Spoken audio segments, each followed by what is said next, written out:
भाइयों और बहनों, राष्ट्रपति जी ने आपातकाल की घोषणा की है। 25 जून 1975 जब देश के अंदर नेशनल इमरजेंसी घोषित कर दी जाती है। आखिर देश के अंदर ऐसे कौन से हालात बन गए थे जिसकी वजह से नेशनल इमरजेंसी घोषित कर दी जाती है, उसके पीछे की पूरी पॉलिटिकल स्टोरी और किस लिए उसे इंडिया का सबसे डार्केस्ट पीरियड कहा जाता है डेमोक्रेसी के मामले में, जहां पे डेमोक्रेसी को तार तार कर दिया गया था, जिसे इतिहास के पन्नों में काले अक्षरों में लिखा गया है। तो चलिए शुरुआत करते कि आखिरकार वैसे हालात पैदा क्यों हुए कि नेशनल इमरजेंसी लगानी पड़ी। उससे पहले जान लेते कि इमरजेंसी क्या होती है। आपातकाल नेशनल इमरजेंसी को 3 कारणों की वजह से लगाया जा सकता है। पहला, या तो देश किसी हमले पे चला जाए, या तो देश के ऊपर कोई हमला हो जाए, या तो देश के अंदर कोई इंटरनल डिस्टर्बेंस चल रहा हो। और देश में इमरजेंसी लगते ही लोगों के अधिकार चले जाएंगे, लोगों के राइट चले जाएंगे, मीडिया की राइट चली जाएगी। मीडिया अपनी मर्जी से कुछ कर नहीं सकता, लोग गैदरिंग नहीं कर सकते, लोग इकट्ठा नहीं हो सकते, लोग अपनी बातों को नहीं कर सकते। एक तरह से डेमोक्रेसी देश के अंदर खत्म हो जाती है। और ऐसा नहीं है कि देश के अंदर इमरजेंसी पहली बार लगी थी, देश के अंदर इमरजेंसी 2 बार पहले भी लग चुकी थी। पहला 1961 में जब इंडो चाइना वॉर चल रही थी तब देश के अंदर इमरजेंसी लगी थी, और दूसरा जब 1971 में इंडिया पाकिस्तान वॉर चल रही थी। लेकिन इस समय हालात बिल्कुल अलग थे। इन दोनों वॉर्स में जो इमरजेंसी लगी थी तो लोगों को कोई प्रॉब्लम नहीं होती, लेकिन इस बार की बात अलग थी क्योंकि इस बार देश के आंतरिक माहौल का हवाला देकर आपातकाल लगाया गया था। थर्ड इमरजेंसी थी 1975 में, इससे लोगों के अधिकार छीन ली गई थी, लोगों की आवाज को दबाया गया था उस समय, जबकि इंदिरा गांधी ने अपनी कुर्सी और अपनी पार्टी के फेवर में अपनी पॉलिटिकल पावर का मिसयूज करके इस बार आपातकाल लगाया था। ईयर 1966 जब भारत एक ऐसे फेज से गुजर रहा था जहां पे लो प्रोडक्टिविटी, फूड स्टोरेज, बढ़ती बेरोजगारी, बढ़ती गरीबी जैसी बड़ी समस्याएं थी, वहीं पे 1965 जहां पे इंडो चाइना वॉर हुआ था, उससे हालत और खराब हो चुकी थी। और वहीं पे लाल बहादुर शास्त्री की मृत्यु के बाद देश को एक ऐसे पॉलिटिशियन की जरूरत थी जो देश को इन समस्याओं से बाहर निकल सके।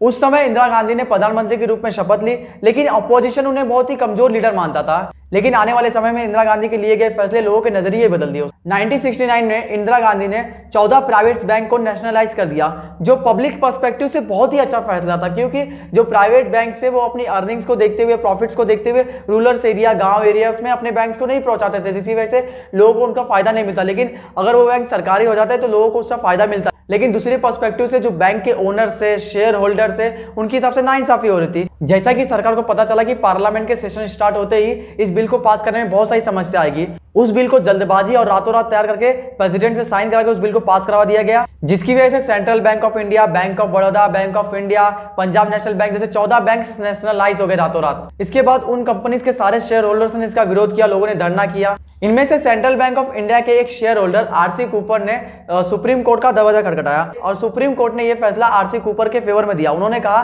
कि बैंक के ओनर्स और बैंक के शेयर होल्डर्स के साथ नाइंसाफी हो रही है, उनको दिया गया कंपनसेशन बहुत ही कम है, और उन्हें इस ऑर्डिनरी को रिजेक्ट कर दिया। ये वही टाइम था जहां पे इंदिरा गांधी और जुडिज्म के बीच में गहरी खाई बनने लगी, क्योंकि इंदिरा गांधी कोर्ट के इस फैसले से बिल्कुल नाराज थी, और इंदिरा गांधी ने कॉन्स्टिट्यूशन के अंदर चेंज लाकर कोर्ट के फैसले को रिवर्स कर दिया, और वो 14 बैंक वापस नेशनलाइज हो गए, जिसकी वजह से आम जनता तो बहुत ही खुश थी। इंदिरा गांधी यहीं पे नहीं रुकी, उन्होंने कुछ ऐसे फैसले भी लिए जिसकी वजह से रॉयल्स फैमिली पूरी तरह से हिल गई। उन्होंने प्रिवी पर्स कानून को भी हटा दिया। 1947 आजादी के समय जवाहरलाल नेहरू और रॉयल्स फैमिली के बीच में एग्रीमेंट हुआ था कि रॉयल्स फैमिली अपने स्टेट्स को जोड़ने के बदले गवर्नमेंट से कुछ पैसे लेगी, जो उन्हें ईयर बाय ईयर मिलते रहते, जिसे प्यूरी पर्स कहा जाता था। लेकिन इंदिरा गांधी की नजरों में यह बिल बहुत ही गलत था, क्योंकि यह बिल सोशल इक्वलिटी को नहीं मानता था। प्यूरी पर्स कानून को खत्म करने के लिए कांग्रेस की सरकार ने प्यूरी पर्स अबोलिशन बिल को लाया, लेकिन यह बिल राज्यसभा में पास नहीं हो पाया। पर इंदिरा गांधी इससे पीछे नहीं हटती और एक बड़ा अनाउंसमेंट करती है कि जितने प्रिंसेस स्टेट्स हैं उनको रिकॉग्नाइज करना बंद कर दिया जाएगा, जिससे ऑटोमेटिक प्यूरी पर्स कानून खत्म हो जाता है। पर इससे रॉयल्स फैमिली को प्रॉब्लम होती है, जिसके लिए वो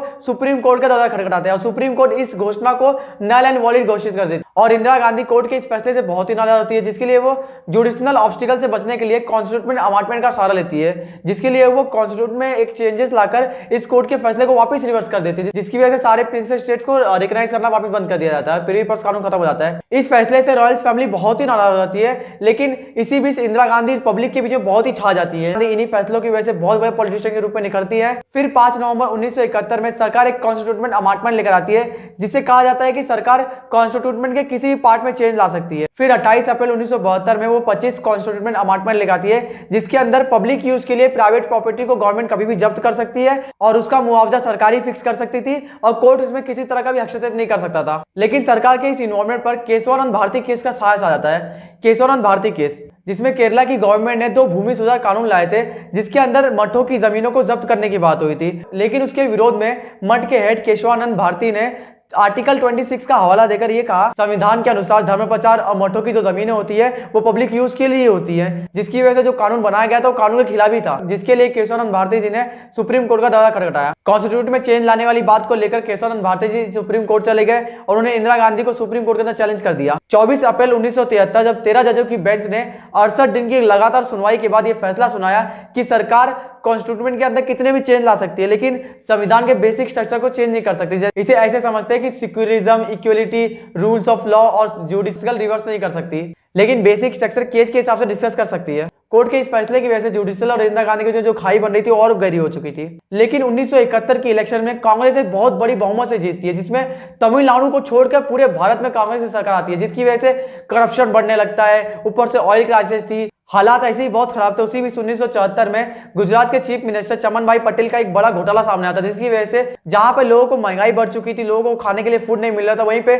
चमन भाई पटेल की ये बड़ा घोटाला लोगों के सामने आया, जिसकी वजह से गुजरात के लोग बहुत ही नाराज हो गए। उसी समय 3 जून 1974 में कुछ स्टूडेंट हॉस्टल की फीस बढ़ने की वजह से धरने पे उतर आते हैं और इसी धरने के बीच में पुलिस वालों और स्टूडेंट के बीच में दंगे हो जाते हैं और दंगों की वजह से स्टूडेंट स्ट्राइक पे चले जाते हैं, जहां पर मिडिल क्लास पीपल्स और प्रोफेसर्स और लॉयर्स का अच्छा सपोर्ट मिलता है। और इस मूवमेंट को नवनिर्माण मूवमेंट कहा जाता है, जिसमें मुख्यमंत्री का इस्तीफा मांगा जाता है, जो इस्तीफा मिल भी जाता है और मुख्यमंत्री का इस्तीफा मिलते ही प्रेसिडेंट रूल लागू हो जाता है स्टेट। गुजरात से यह हवा धीरे धीरे बिहार पहुंच जाती है और बिहार में इस चिंगारी को हवा देने का काम जेपी नारायण करते हैं, जिसे जेपी मूवमेंट के नाम से भी कहा जाता है। गुजरात के मुख्यमंत्री के इस्तीफे को देखकर वो बहुत मोटिवेट हो जाते हैं और स्टूडेंट कॉर्पोरेशन का नाम लेकर वो प्रोटेस्ट शुरू कर देते हैं। 18 फरवरी 1974 में वो बिहार छात्र संगठन बनाते हैं, जिसके हेड लालू प्रसाद यादव को बनाया जाता है। 18 मार्च 1974 में जब बिहार असेंबली के अंदर बजट घोषित किया जाता है, तब बिहार छात्र संगठन के लोग असेंबली को चारों तरफ से घेर लेते हैं और बिहार की प्रॉपर्टी को डैमेज करने लगते हैं। तब स्टूडेंट और पुलिस के बीच में कोलैप्स देखने को मिलता है और इस आंदोलन को लीड कर रहे होते हैं फ्रीडम फाइटर जयप्रकाश नारायण जी। जयप्रकाश नारायण का यह आंदोलन बहुत ही कम समय बहुत भीषण रूप लेता है, लेकिन इंदिरा गांधी इस भीषण विरोध के बाद भी दबाव में नहीं आती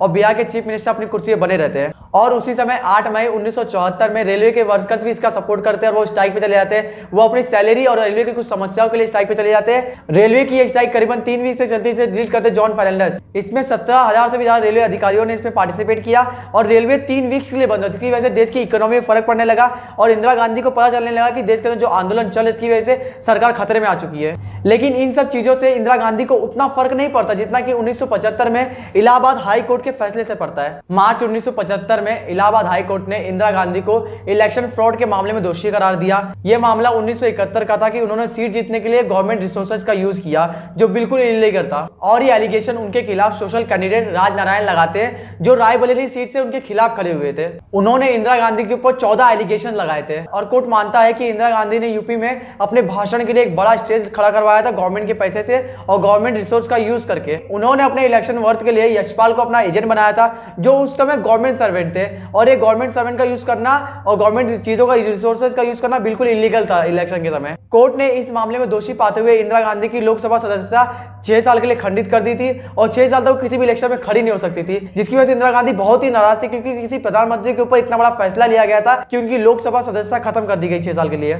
इस फैसले के आते ही देश के अंदर हर न्यूज़पेपर में ये चीजें छपने लग गई और किसी प्रधानमंत्री के ऊपर इतना बड़ा आरोप लगने पर उस प्रधानमंत्री को इस्तीफा दे देना चाहिए, लेकिन इंदिरा गांधी ने उस समय इस्तीफा नहीं दिया और इंदिरा गांधी ने इस फैसले को सुप्रीम कोर्ट के अंदर चैलेंज किया और इलाहाबाद के इस फैसले के आते ही सारे न्यूज़पेपर में बात छप गई, जिसकी वजह से ऑपोजिशन को बहुत बड़ा मौका मिल गया सरकार के ऊपर धावा बोलने के लिए। और 24 जून 1975 में सुप्रीम कोर्ट इलाहाबाद कोर्ट के फैसले पर स्टे लगा देती है और वो कह देती है साफ साफ कि इंदिरा गांधी अगले इलेक्शन तक प्रधानमंत्री बने रह सकती है, लेकिन 6 साल तक वो किसी भी इलेक्शन में खड़ी नहीं हो सकती और 6 साल तक किसी भी इलेक्शन में वोट नहीं कर सकती। इंदिरा गांधी कोर्ट के इस फैसले से काफी नाराज होती है, लेकिन सत्ता हाथ से जाती हुई देखकर और ऑपोजिशन बहुत ही स्ट्रांग हो जाता है और जेपी नारायण इस बार खुल के सामने आते हैं और संपूर्ण क्रांति का नाम देकर अपने धरने को बहुत तेजी से आगे बढ़ाते हैं। 1 लाख से भी ज्यादा लोग रामलीला ग्राउंड के अंदर उनके साथ खड़े होते हैं, जहां पर जेपी नारायण कुछ पावरफुल स्लोगन का यूज करते हैं, जैसे कि सिंहासन खाली करो कि जनता आती है, और वो पुलिस वालों को भी बोलते हैं कि भ्रष्ट सरकार की बातें वो ना सुने, जिसकी वजह से इंदिरा गांधी काफी चिंतित हो जाती हैं। उसी बीच इंदिरा गांधी को एहसास होता है कि बना बनाया पॉलिटिकल करियर अब खत्म हो सकता है और सरकार के हाथ से सत्ता भी जा रही थी, जिसके लिए वो इसे रोकने के लिए इंटरनल डिस्टर्बेंस का सहारा लेते हैं। इन सारी घटनाओं के कारण आपातकाल लगता है। 25 जून 1975 की मिडनाइट जब आपातकाल लगता है, उस रात को इंदिरा गांधी अपने कुछ ट्रस्टेड मिनिस्टर को बुलाकर उनसे सलाह लेती हैं और उनकी सलाह पर प्रेसिडेंट प्रेसिडेंट फराउद्दीन अली अहमद को रिटर्न लेटर भेजती हैं और उन्हें इंटरनल डिस्टर्बेंस का हवाला देकर इमरजेंसी की मांग करती हैं और देश के अंदर रातों रात इमरजेंसी लग जाती है। सुबह तक जनता अपने राइट्स खो चुकी होती है, मीडिया अपनी आजादी खो चुकी होती है, जितने बड़े बड़े प्रिंटिंग प्रेस है जहां पे प्रिंटिंग चल रही थी वहां पे रातों रात बत्ती गुल कर दी जाती है। रातों रात ऑपोजिशन के बड़े बड़े नेता मोरारजी देसाई, अटल बिहारी वाजपेयी, जेपी नारायण जैसे बड़े बड़े नेताओं को गिरफ्तार कर लिया जाता है। इंडिया उस समय एक ऐसा नेशन बन चुका था जिसकी डेमोक्रेसी एक पिंजरे के अंदर कैद हो चुकी। रामलीला ग्राउंड में चल रहे प्रोटेस्ट के फेस जेपी नारायण को रातों रात गिरफ्तार कर लिया जाता है, उनके लोगों को गिरफ्तार कर लिया जाता है। Next morning Indira Gandhi radio पर इमरजेंसी का ऐलान करती है।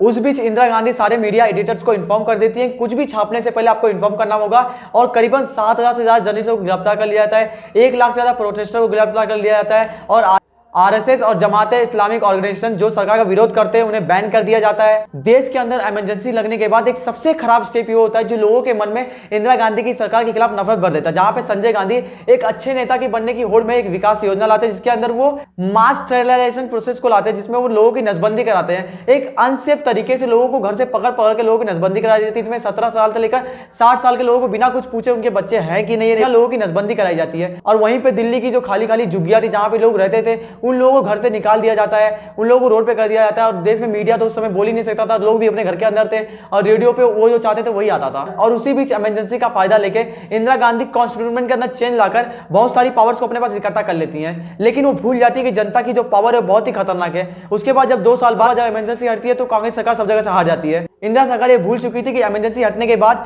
जब भी इमरजेंसी हटेगी तो लोगों के मन में बात कहीं ना कहीं होगी जो उनको इलेक्शंस में उसका मुआवजा चुकाना पड़ेगा। और वही हुआ, आने वाले इलेक्शन में कांग्रेस सरकार हार जाती है। इसकी वजह से देश को मालूम पड़ता है कि कांग्रेस के अलावा कोई और सरकार भी देश के अंदर अपनी सरकार बना सकती है। डेमोक्रेसी में जनता की पावर को आप हल्के में नहीं ले सकते, जहां पे इंदिरा सरकार ने उस पावर को हल्के में लिया और अपनी मनमानी की, जिसकी वजह से उस समय इंदिरा सरकार के ऊपर बहुत सारे लांछन लगे। थैंक यू दोस्तों वीडियो को पूरा देखने के लिए और चैनल को लाइक कर दो, सब्सक्राइब कर दो और कमेंट में अपनी राय बता देना, ठीक है।